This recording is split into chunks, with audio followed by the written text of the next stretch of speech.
How I got thrown out of Plato's Retreat. A bit of background. Plato's Retreat was a swingers club in Manhattan, operating from 1977 until 1985 and catering to heterosexual couples and bisexual women. In 1976, Larry Levinson, a high school friend of Al Goldstein who owned Screw magazine, and a former fast food manager who was selling ice cream at Coney Island, was introduced to the swinging scene by a woman he met at a bar. After organizing swinging parties himself for a time, he opened a club for swingers, and he called it Plato's Retreat.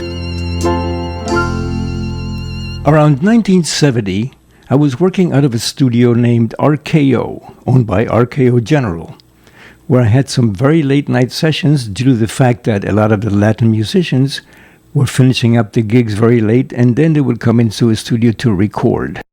One night, on a particularly stormy, rainy evening, after working very late, I was driving home to Connecticut, and I got a flat tire on West 34th Street, all the way on the west side.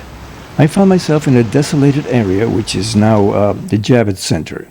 I got out of my car, and I began to walk looking for a phone booth. I came across an establishment called Plato's Retreat. I walked through the front door and down a long hallway to find a phone and called AAA.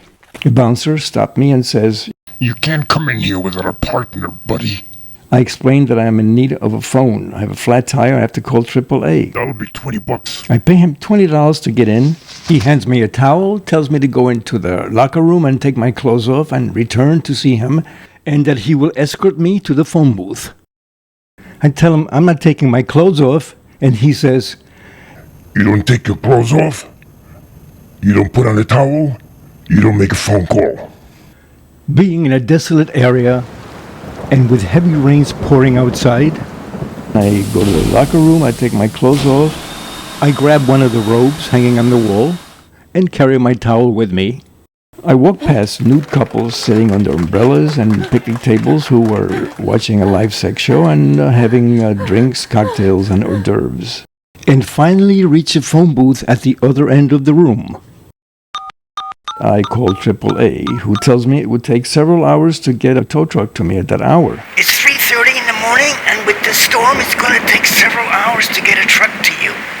While I am waiting, I am invited to join others sitting at the bar, where they are smoking weed and drinking. As I am having a soda, I begin to notice how large the place is. In the middle of the whole place, there was a large swimming pool, and other small and large rooms on the sides. There's a room filled with mattresses, videos playing porn, and an orgy was going on there. I am asked to leave because I was staring like a kid who had never seen such a sight, and because I approached a woman being virtually penetrated in every orifice by 3 guys, and I tell them, "You guys are amazing." I walk into another room, which was a steam room, populated solely by a seated guy and a woman lying on his lap. The fellow had nodded off. The guy wakes up and yells, "Get the fuck out of here!" Needless to say, I had caused such a commotion that several bouncers came running at me and told me to get the hell out of there. The entire experience wound up costing me $220 for the tire change, tow truck, and admission to Plato's Retreat.